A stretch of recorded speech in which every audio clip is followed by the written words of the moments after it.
All right, the first thing we learn on 5-1 is identifying quadrants on a coordinate plane. Now this is a coordinate plane. You've probably all seen that before, but we can graph equations on that and points on that. So there are some key things you need to know about a coordinate plane. The horizontal axis is called the x-axis. The main vertical line, that's called the y-axis. And those are the two main lines that have numbers on them. The next thing we need to know is that the point right in the center, that is 0, 0, because you haven't moved anywhere, and that is called the origin. It's with an I. I wanted to spell it right. I couldn't remember how. Now, if you notice, the x-axis and the y-axis intersect each other, and they create 4 different areas on the coordinate plane, and each one of those areas has a name. Those names are quadrants. So this is a quadrant. This is a quadrant. This is a quadrant. And this is a quadrant.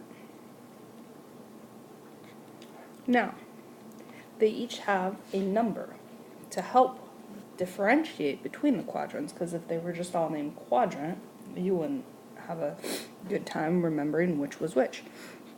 So the upper right is quadrant 1. This is quadrant 2, quadrant 3, and quadrant 4. And they are named with Roman numerals, so it's important that you use Roman numerals.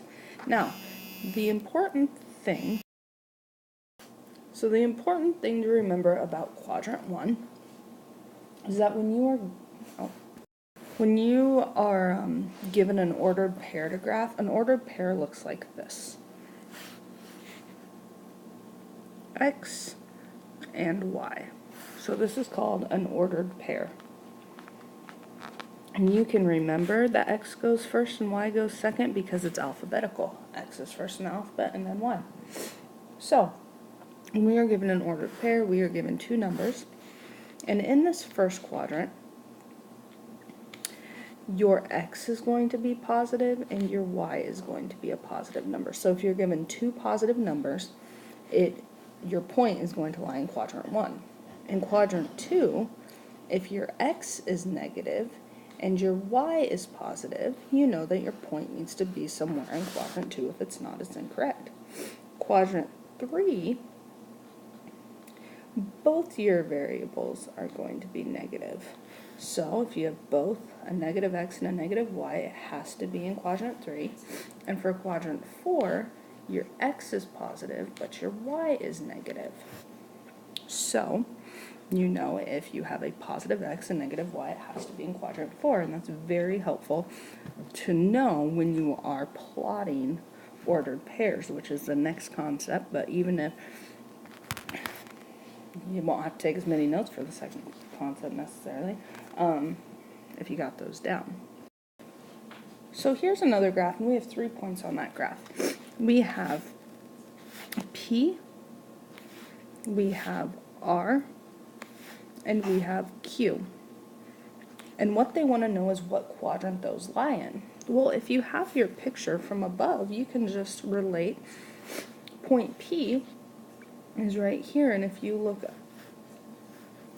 at your top graph, you can see it lies in the upper left, and the upper left is quadrant 2. Now if you look at R is not in a quadrant, but is on an axis. And if you remember, this is the x-axis and this is the y-axis. So if you have a point that's ever on the x-axis, you just say x-axis.